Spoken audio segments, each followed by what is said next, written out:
Jesus, videns civitatem, flevit super illam. Jesus, vendo a cidade, chorou sobre ela. Podemos nos sentar um momento? Quanta ternura, caríssimos irmãos e irmãs, quanta ternura no olhar de Jesus que chora os pecados da cidade santa. Quanta ternura demonstra para nós as leituras dos santos evangelhos de hoje. Quanta ternura nos mostram as leituras da liturgia de hoje.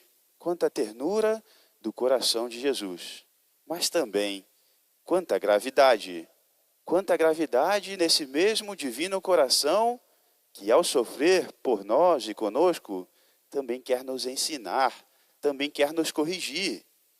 Assim é, meus amados irmãos, quando nosso Senhor chora os pecados da cidade e os pecados do povo de Israel no Monte das Oliveiras, prestes a entrar na cidade. Assim é também quando, depois de ali entrar, ele se depara com esses pecados no templo de Jerusalém. E assim faz chicotes para expulsar os vendilhões do templo.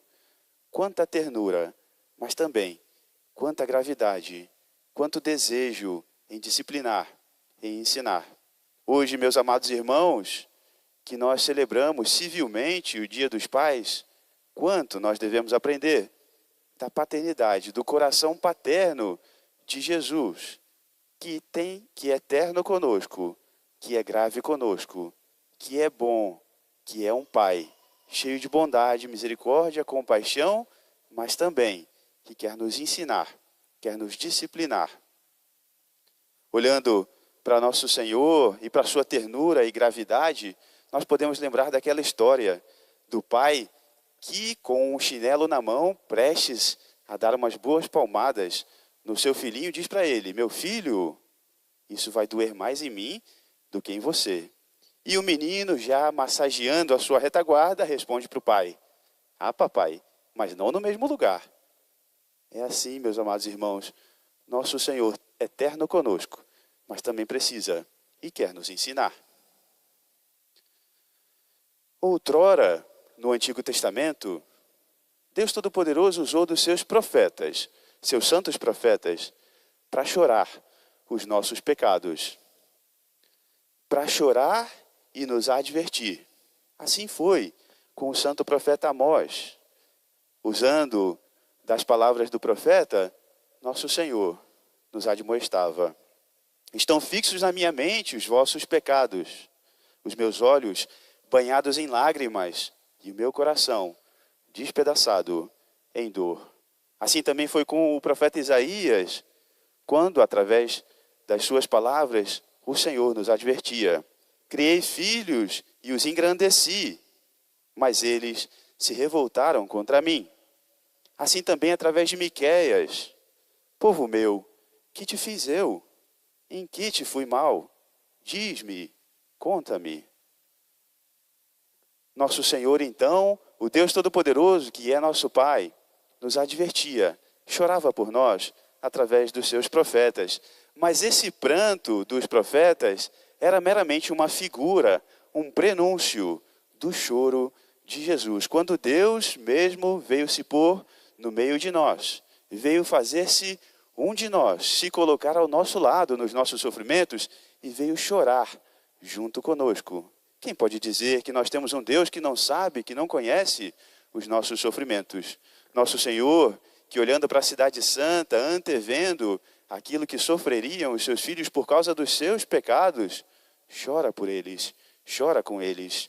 Meus amados irmãos, assim diz também nosso Senhor, em outro lugar, em outro santo evangelho: quantas vezes eu quis, Jerusalém, recolher os teus filhos sobre os meus braços, como a galinha faz com os seus pintinhos. Quanta ternura, caríssimos irmãos e irmãs.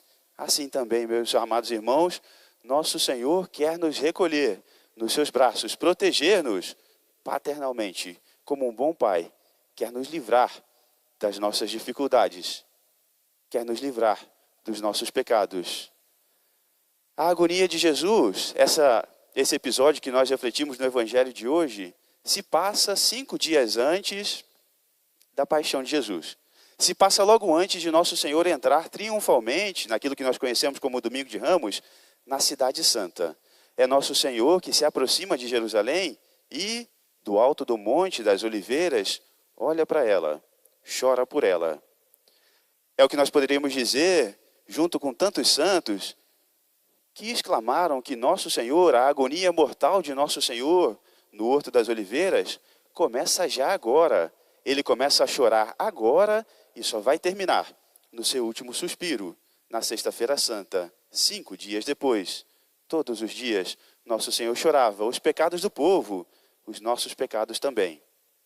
E nas nossas vidas, quando nosso Senhor do alto do monte, do alto do céu, olha para nós, será que Ele também chora os nossos pecados, os nossos reiterados pecados, as nossas indiferenças, caríssimos irmãos? E será que nós vamos esperar até o nosso último suspiro para que Ele possa parar de chorar por nós? Não nos demoremos, caríssimos irmãos e irmãs. Nosso Senhor chora por nós, chora conosco. Vem sofrer as nossas culpas, mas quer também nos corrigir. Nosso Senhor sofre, e sofre precisamente por aquilo que aponta para nós São Paulo, na Epístola aos Coríntios, epístola que nós escutamos e refletimos também hoje, pela idolatria, meus amados irmãos, e pela impureza do mundo. Idolatria que nós também vemos hoje.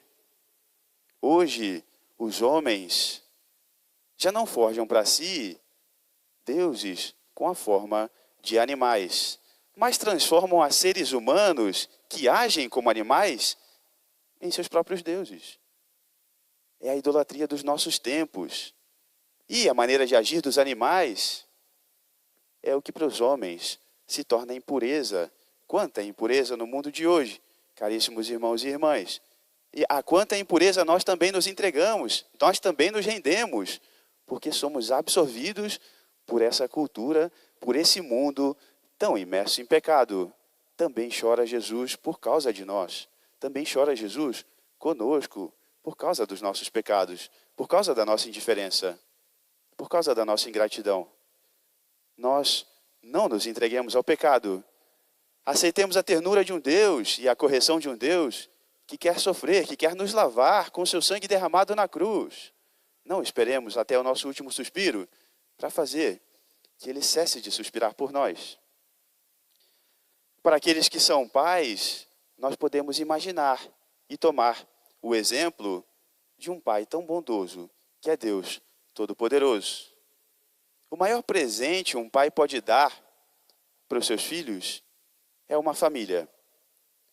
O maior presente que um pai pode dar para os seus filhos é a fidelidade à sua família. Assim é a fidelidade de Deus para conosco e assim age Deus para conosco. Deus nos dá uma família. Com a vinda de Cristo Jesus, a encarnação do Verbo eterno, nós temos um irmão em Cristo Jesus, nosso Senhor. Mas nosso Senhor é tão terno, é tão bom, que Ele quer dar também para nós uma mãe.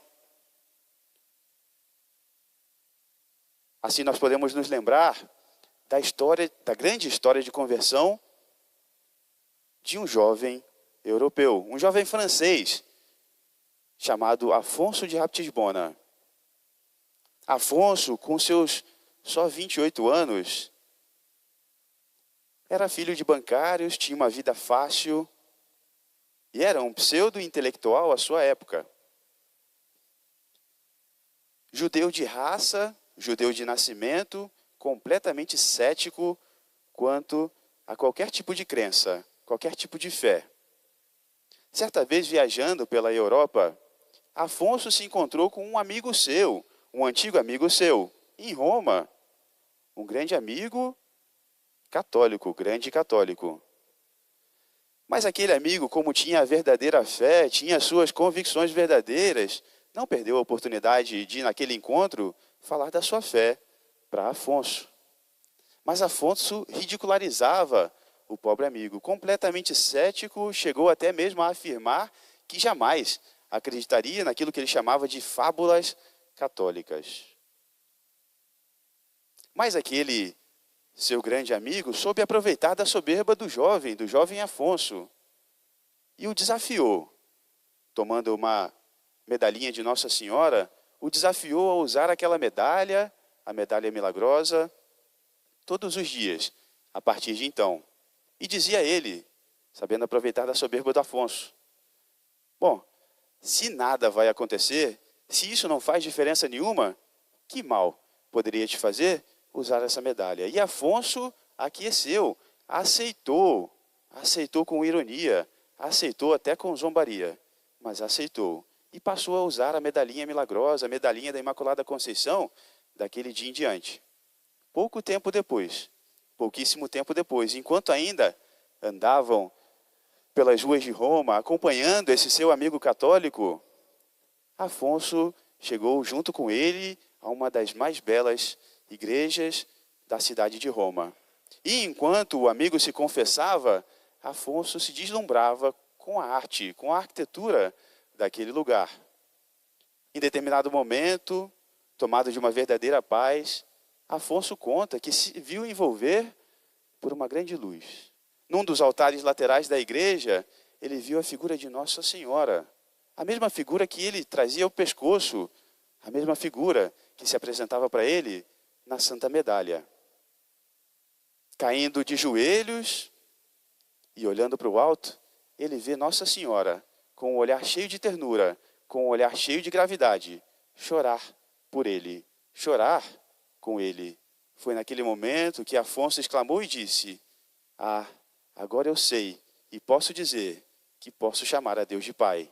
Uma grande conversão, e a partir daquele momento ele decide se fazer até mesmo sacerdote e decide ir até a Terra Santa, fazendo-se jesuíta. Foi um dos grandes missionários da Terra Santa, morreu lá, morreu gastando a sua vida para difundir o Evangelho. Uma grande conversão, que vem do olhar terno de Deus, que quer dar para nós uma família, que nos entrega uma mãe, que é terno conosco, que é grave conosco. Nós escutamos, meus amados irmãos, na leitura, quantas correções, nas leituras, quantas correções nosso Senhor nos faz. Não é preciso que Ele tome em chicotes para afligir os nossos corações, mas pode ser que Ele permita as adversidades. Aproveitemos o tempo que temos. Nosso Senhor é eterno conosco. Nosso Senhor é Pai, não é babá. Nos dá o que precisamos, não aquilo que queremos, na hora que queremos. Aproveitemos. Jesus, vendo a cidade, chorou por ela. Jesus, vendo a nós mesmos, chora por nós. Aproveitemos a Santíssima Virgem Maria, nossa mãe. Peçamos a sua intercessão, que ela olhe por nós, que ela chore por nós, que ela alcance a nossa conversão, a nossa salvação. Louvado seja nosso Senhor Jesus Cristo. Para sempre seja louvado.